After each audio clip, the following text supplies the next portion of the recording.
Here's another question for atheists. I'm going to answer it. It'll take a little while. This is a continuation of my previous video. You don't have to watch that one to understand what's going on here, but it's probably advisable to understand the format. But basically, he wants someone to explain to him the logical problems with his thinking. And so that's what I'll be doing. The second question that I have is, now this is a bit of a deep question, and that is... That's okay. No need to apologize. We'll get through it. The question of parameters, design parameters. What do I mean by design parameters?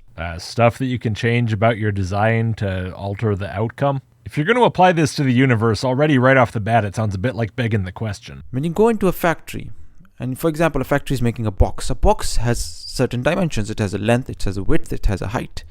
Maybe it has a specific color, a blue colored box. It has a certain materials made out of metal, plastic, or wood, whatever. When this box comes out of the factory, you know that these parameters were set by a designer, because some boxes are small, some are big, some are blue, some are red. All of them were decided by some intellect. It was some intelligent mind decided all of this. You know this. Well, yeah, I know what a factory is, and I know what a box is, and I know how a box gets made. The reason that I know the parameters of the box were set by a designer is not because it has parameters at all. It's because it's built in a way which, through my experience, I've come to associate with humans. The way you say it makes it sound like the fact that it has any properties means that it was designed. The exact quote was, "You know that these parameters were set by a designer because some boxes are small, some are big, some are blue, some are red." Well, no, that's obviously not why. It's not just something is a way, therefore it was designed. The reason I can recognize human design in the box is that it's a box. Some rocks are small, some are big, some are blue, some are red, but I don't therefore say those are designed. Why would I? Based on what? The mere fact that they have definable properties? Where are we going with this? But then when it comes to the universe, the same logic, the exact same logic, what happens is,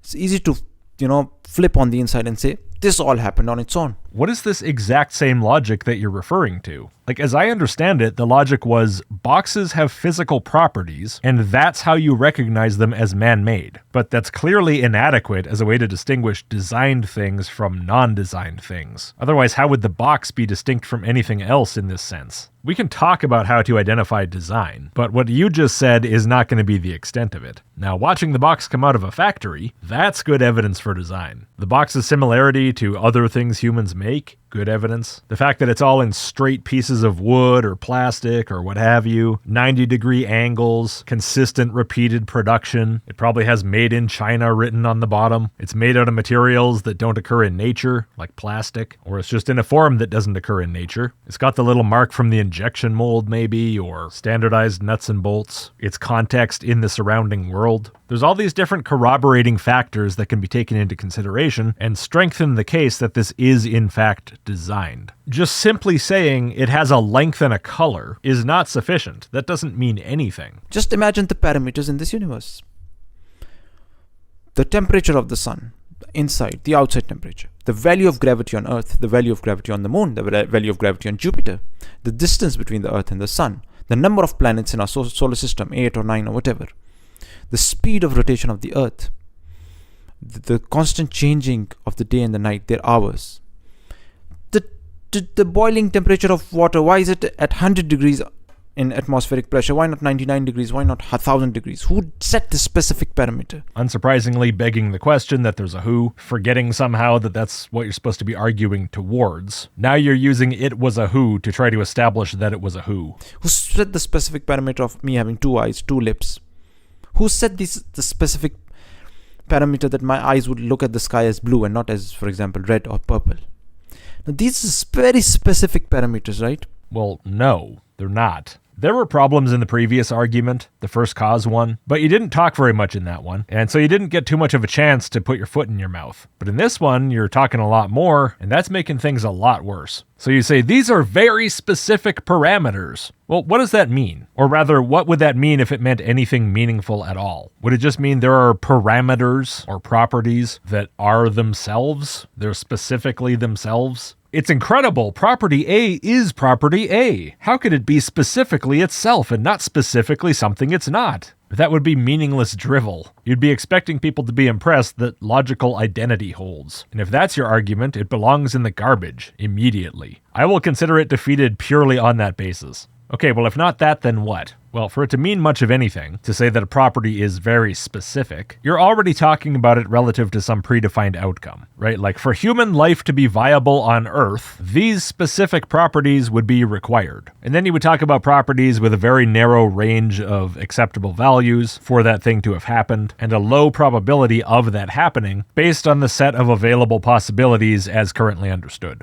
Something like that is generally what people mean. This is why twice on the channel, I've had idiots talking about how if the Earth moved 1 inch closer to the sun, we'd all burn up. They're trying to express, incorrectly, that the Earth is at an extremely specific distance from the sun, and if it weren't at that distance, then there wouldn't be life on it. Now, that's one of the ones in your list that you could argue is kind of specific, the distance between the Earth and the sun. Maybe even the ones about gravity or the temperature of the sun. And if you had had the restraint to stop there, I wouldn't be able to tell you what I'm about to tell you, which is that your list of examples here has some serious problems, which destroy your argument. You have been way too loose with your examples of these specific parameters. As soon as you notice what counts as a specific parameter to you, your argument deflates like a balloon. Because a bunch of your examples are things like, there are 8 or 9 or whatever planets. Very specific. Couldn't be more specific. Or, the sky looks blue to people instead of red. Or, humans have 2 lips. Things that are so trivial and non-essential, and not required for anything in particular, such as life, for example. Especially considering that some of them, like those ones, come after life, not before it. But they're so non-essential that they make your specified parameters term anything but specific. Design arguments like this, which you could broadly classify as fine-tuning arguments, ones focusing on parameters, focus on parameters that have some bearing on something at least that's seen as important, which typically is Earth life or even human life. Although sometimes it's things like the structure of galaxies or the universe in general, or the structure of atoms and molecules. That's what the term fine-tuning refers to, that the universe is finely tuned specifically for the structures and processes that we see, ones that show order, stability, complexity, and usually ones that enable life. And in that context, if a term like specific parameters were to be used, it would refer to physical values that are taken to be highly improbable but needed for us to exist. So things like, sure, the distance from the Earth to the sun, or the strength of the strong nuclear force or gravity or the cosmological constant or whatever. But your examples, at least some of them, are not like that. They're just things you seemingly named at random, of no particular importance, in unsurprising configurations, with none of the extremely narrow, specific, life-permitting values claimed for the usual parameters. If your example facts, like 2 lips or 8 or 9 or whatever planets, were to vary significantly, they would have few, if any, implications for the possibility of life, and no implications at all for the broader universe. They're not specific in any sense other than they are what they are and they're not what they're not. So the point here is, going by your examples, it seems like what you mean by specified parameters is absolutely anything. Why these parameters specifically, you ask, about literally everything? You act as if for there to be any quantity or any property of anything at all, exactly that quantity or property must have been specified in advance to the exclusion of other possibilities, ignoring the possibility that if it weren't this way, it could have been that way, or the other way, or yet another way, or infinite other ways. And then those ways would be the way things are, in the exact same sense as the examples that you've listed. If humans had 3 lips instead, you'd be saying, why do humans have such a specific number of lips? Why 3? Someone must have wanted it this way. It's like generating a random number and then asking why it generated that number specifically to the exclusion of other numbers. Clearly the generator thought that number special and wanted to choose it, right?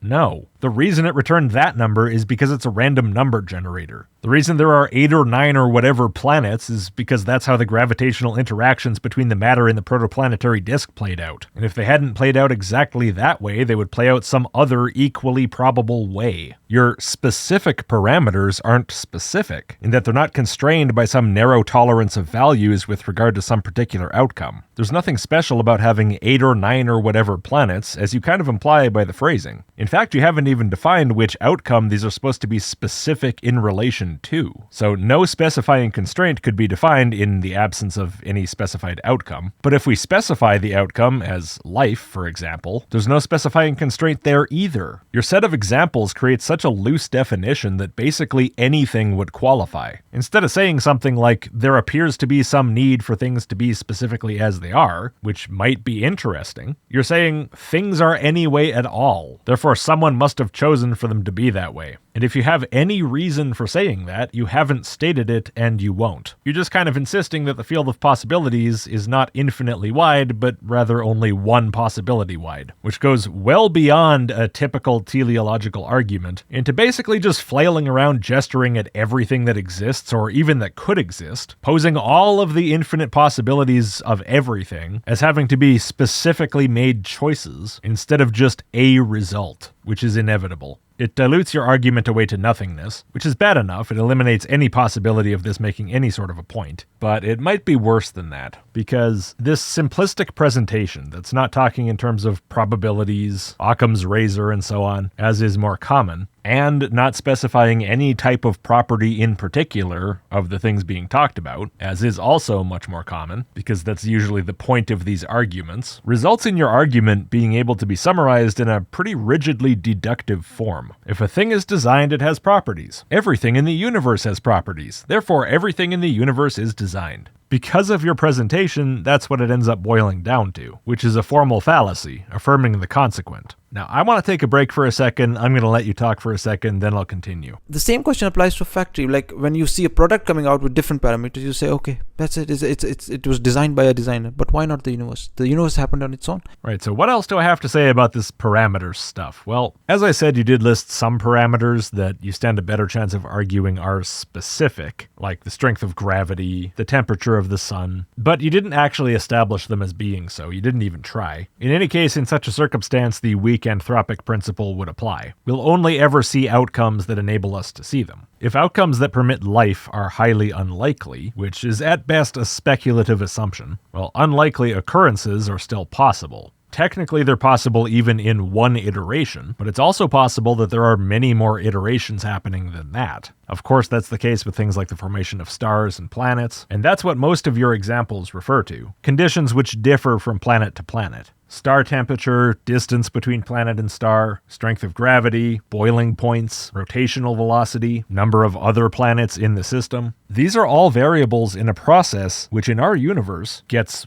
trillions of iterations at least? And that's assuming it's even finite numbers at all. And then you're surprised that at least one of them has these conditions. Why? And then you're surprised to be on this one and not some other one with ill-suited conditions, despite the fact that if you're anywhere, there's a 100% chance of you being somewhere like here. And in fact, if you want to get really real, there's a 100% chance of you in particular being exactly here. This reduces the impressiveness of all the facts that we observe about where we are to exactly zero, at least as concerns the question of us being here to see them. Your thinking is completely ass backwards. You could argue, though. You could say, no, I think my thinking is in the correct direction. I think that the reason that we're here looking at the world as it is that something compelled the world to be as it is to enable us to look at it. But that's adding complexity. That's adding more to the explanation that doesn't need to be there. There doesn't seem to be any good justification for it being there, as I've already talked about to some extent, and of course I'm going to continue doing ad nauseum. I'll reiterate, though, however superficially compelling this might have been to design-brained people, it's not anymore, because instead of talking about how reality appears tuned to enable us or life, you're talking as if it's tuned to enable every random fact about anything that has nothing to do with anything much, as if reality was set up in advance to specifically drive towards our solar system having 8 or 9 or whatever planets, or the qualia of blue and purple being one way and not the other way. Anyway, talk more and then I'll talk more.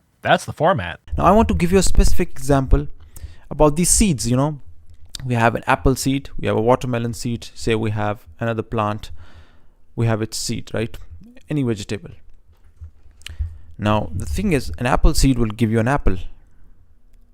A watermelon seed will give you a watermelon. A mango seed will produce a mango fruit. Likewise, in the factory, we have buttons. One button will start the machine, another button will stop the machine, another button might speed it up, another button might slow it down. The thing is, We know that those buttons are programmed by somebody to do this specific job. But when it comes to seeds, do you think the seeds would randomly, like an apple seed would always produce an apple, but why?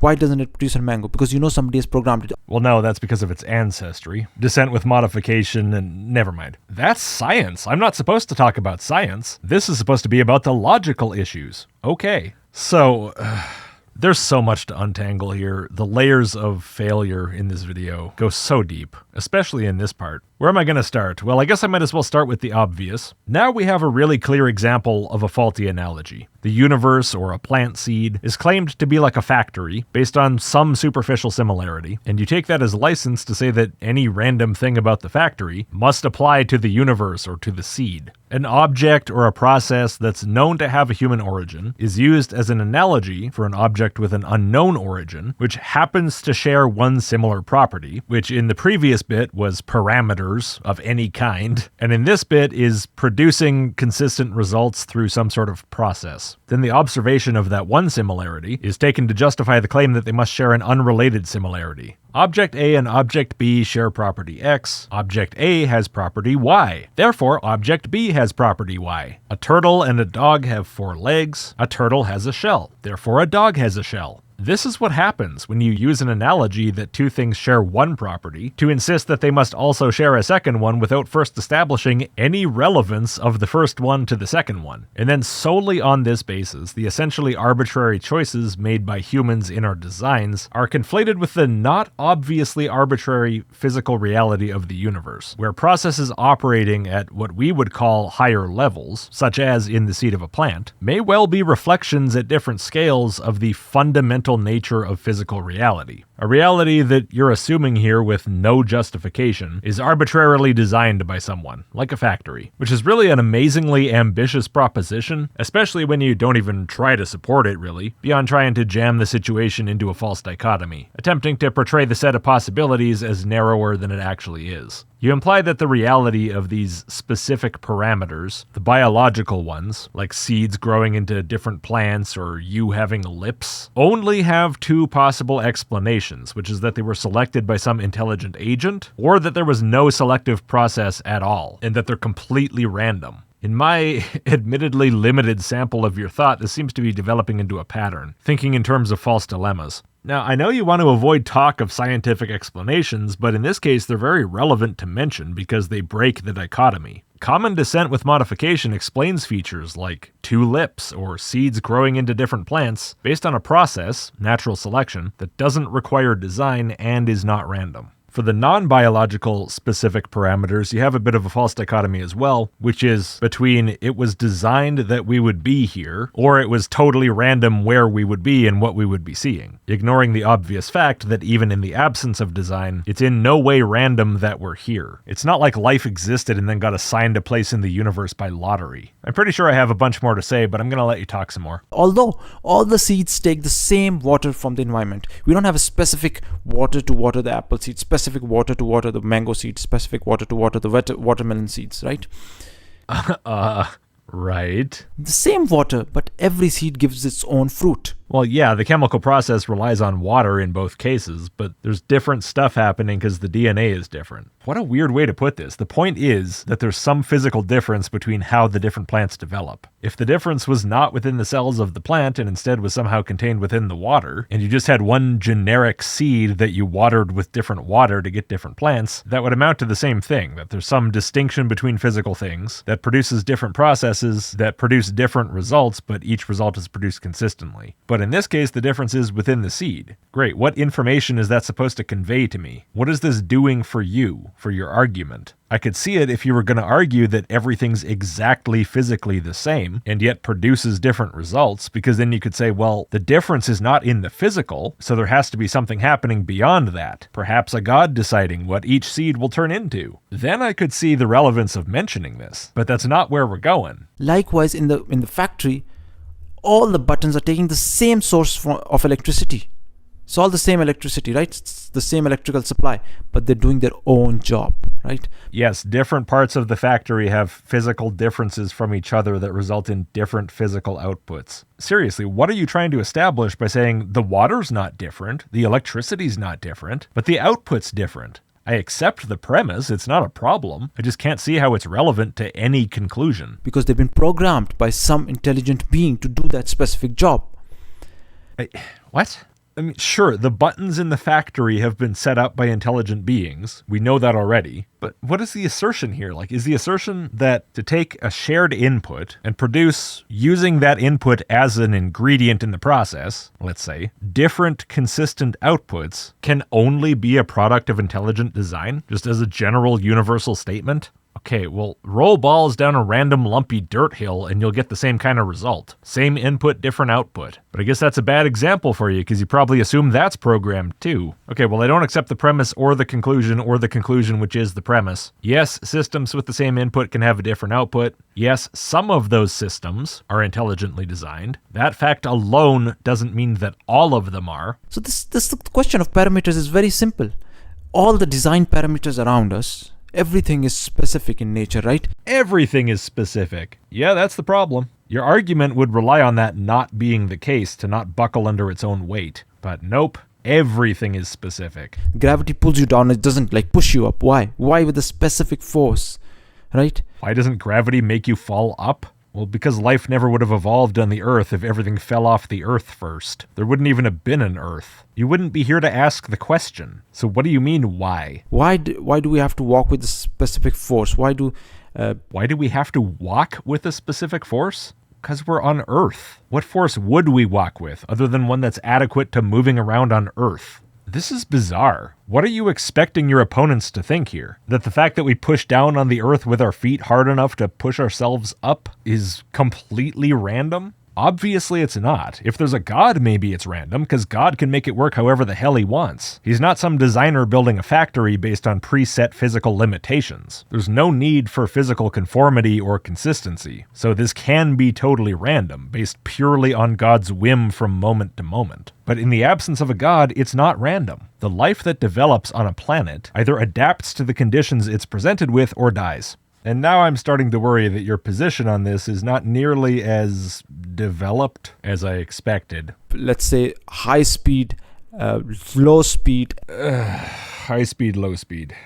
Who made high speed, low speed do B? All these things have specific design parameters, and these equations, mathematical equations of motion, for example, why do they follow those laws? Why do what follow those laws? Things in the universe? Why do they follow mathematical laws written down on paper in the form of equations? They don't. The equations are written down to describe the regularities observed in the universe. The laws and the equations follow the reality, not the other way around. They're predictive utilities created to help us navigate a universe which is how it is and is not how it's not. It has a definite physical nature, therefore it can be described. It's not just randomly shifting all the time for no reason because the basic reality of what it is doesn't change. Now again, if there were a God, who, as with the God of Islam, could make the decision, moment by moment, to change anything he wants in any way he wants, that assumption of uniformity would not be nearly as solid. Somebody could have designed any other laws. The entire universe could have been following other mathematical laws and equations. But why these specific laws, equations? Why these specific constants we have in the universe? Values of gravity, values of densities of materials, values of colors of materials, values of the boiling points, melting temperatures, boiling temperatures. Why these specific values? Yeah, exactly. If physical reality is arbitrarily designed to suit the moment-by-moment whim of a god, it doesn't need to look as if there's a consistent fundamental physical reality. There would be no reason to ever expect consistency.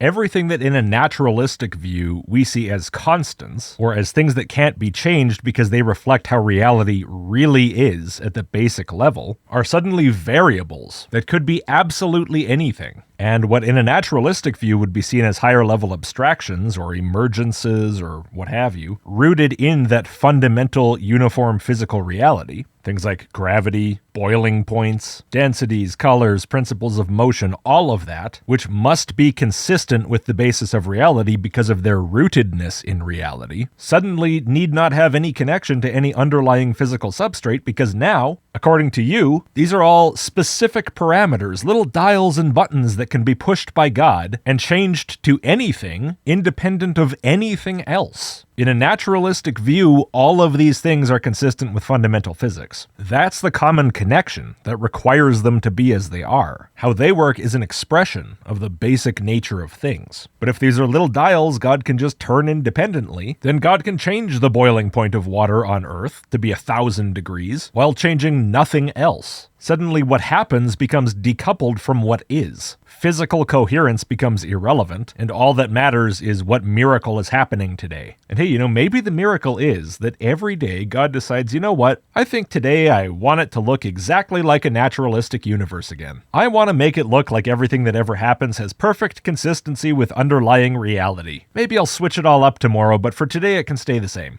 Look, the Islamic God is not a deistic God. In Islam, this is not a wind-up clockwork universe by any means. Quite the contrary. Your God decides the position of every particle, the action of everything, at every moment. And sure, he could be making it look exactly how it would look if there wasn't a God taking moment-by-moment control, but that doesn't really help the case. Anyway, you have this argument here that all these values could have been different because you're thinking about all of this through the faulty analogy of a factory, but you've provided no argument that any of these values could be different. You're just expecting this to be taken at face value, even though it's a massive, incredibly difficult to defend proposition. Have at it, but for now, I'm going to reject that on the basis of it just being an unjustified assumption. Just like we have products coming out with parameters, which we know have a designer behind, they must have. Then why the entire universe, which is full of its own parameters, why would it run without a designer? Why would it run without a designer? And see, now all of a sudden, we've left this deistic frame. We were talking about why things were created the way they're created, but now no, it's about why they're sustained the way they're sustained. And so now we're at the Islamic God, making moment-by-moment decisions, running the universe, micromanaging it all the time. You don't seem able to decide if you want to argue for deism or Islam. Anyway, I think I said everything I want on that specifically, so let me just run through the rest of my notes here, with the rest of my criticisms of all of this. So, you talked a couple times about the laws and equations of the universe. Why is the reality that we're describing the way that it is and not some way that it's not? And as I said, that assumes that reality is essentially arbitrary, which I don't think you can justify at all. And I think that this breaks your factory analogy even more than it was already broken. Because at least when you're talking about objects and their properties or their processes or relative positions, that's somewhat analogous to a factory on a physical level. But objects within the universe and a factory are both operating within a physical reality that precedes them both. When you construct a factory by rearranging pre-existing matter and energy within a pre-existing physical context, that process has no apparent similarity at all to constructing physical reality itself, or the matter and energy which, at no point in the construction, are created. There's not even any evidence that this is a thing that can happen, let alone by this something from nothing just being wished into existence. Just insisting that a potentially impossible event occurred through no means that you can actually clearly define doesn't explain anything and might not even be referring to anything that needs to be explained.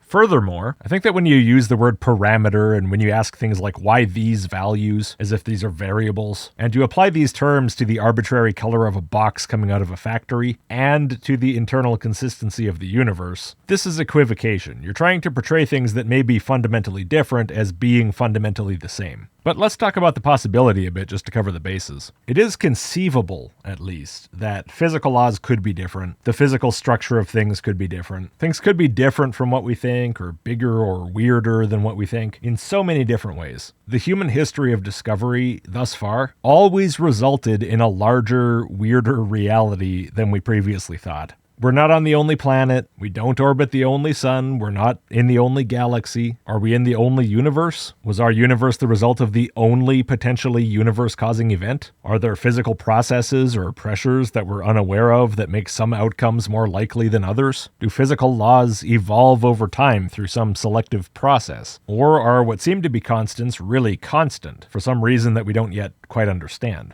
On paper, these values can be changed with the stroke of a pencil, but is it like that in reality, or is that a bit like asking what if 2 + 2 is 5? Well, yes or no answers to these questions can only be speculative, and they don't eliminate the possibility of their opposites. Alright, moving on, sort of. I have an objection in general to comparing objects within the universe to the universe itself, and to physical constants and things like that. I think you're mixing up your categories, because it's not at all obvious that the universe is a thing, in the sense that you would think of matter and energy-based objects within the universe being. And it's not clear that causation, meaning the relationships between matter and energy within time, apply to it at all. It's entirely valid to think of the universe or of space-time not as an object, but as a context, within which objects, or matter and energy, exist in relation to each other. And this goes as well for the physical laws governing the interactions. I think that to assume that because something is true of objects, it must be true of the universe more broadly is unreasonable. But your example is worse, because you're extending an observation about a minuscule sample, which is man-made objects that we've seen made, into some universal principle that's supposed to describe everything, including every other object in the universe. We could quibble over what to call this. If it's only about objects in the universe, maybe it's a hasty generalization. If it's about the universe as a whole, maybe it's a fallacy of composition stacked atop that category error I mentioned before. In any case, the link between your analogy and all the stuff you're talking about here is not nearly as clear as you hope it is. And why should it be? Most of the time, the way you're trying to establish this link is just expressing your personal incredulity. All throughout this section, you were asking, why is it like this and not like that? Why is it like that and not like this? As if to imply that we should see your lack of imagination as having some logical implication on the nature of reality. As if that alone shows that a god really is hiding in the gaps. The best example, I think, is your seeds one, which basically goes, seeds produce specific results. Why do they do that?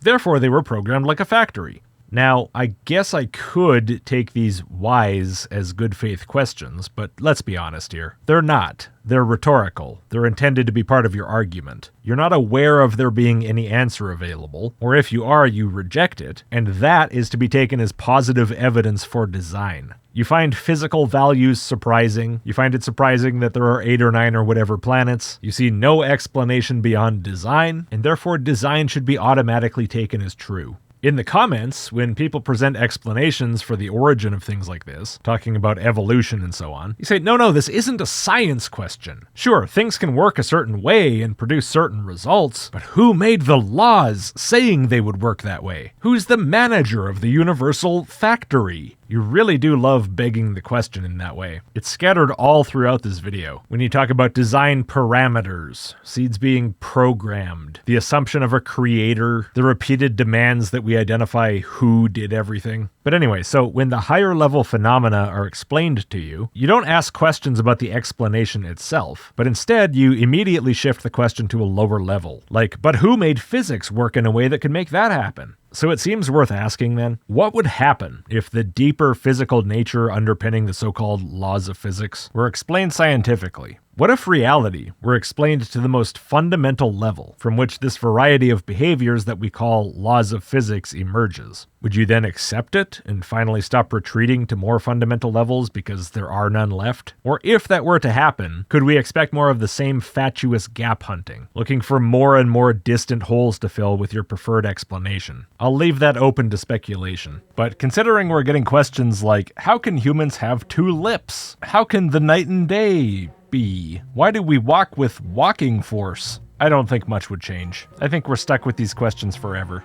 And the final thing I want to talk about is special pleading. I think this was the last thing I talked about in the first part as well. As I said there, God's properties, like will, power, preferences, ideas, are taken not to require any explanation whatsoever. They get to just be how they are because that's how they are. But meanwhile, the properties of the universe must be explained at every level. No matter what level they're explained to, there's taken to always be a deeper one. There's no level at which physical reality simply is as it is because that's just how reality is. The deepest level of the universe's nature is assumed to always be essentially arbitrary, while God's nature never is, just because. The questioning must never stop at even the most apparently deep physical explanation, because the who hasn't had a chance to be jammed in yet. You've still only explained how things work, not why they work that way. But as soon as that who gets jammed in at the start, then the question must immediately stop. Why does God will what he wills? What causes his will to be what it is and not what it's not? What's the explanation for it? These questions are absurd. These don't apply. You're being unreasonable. Stop asking.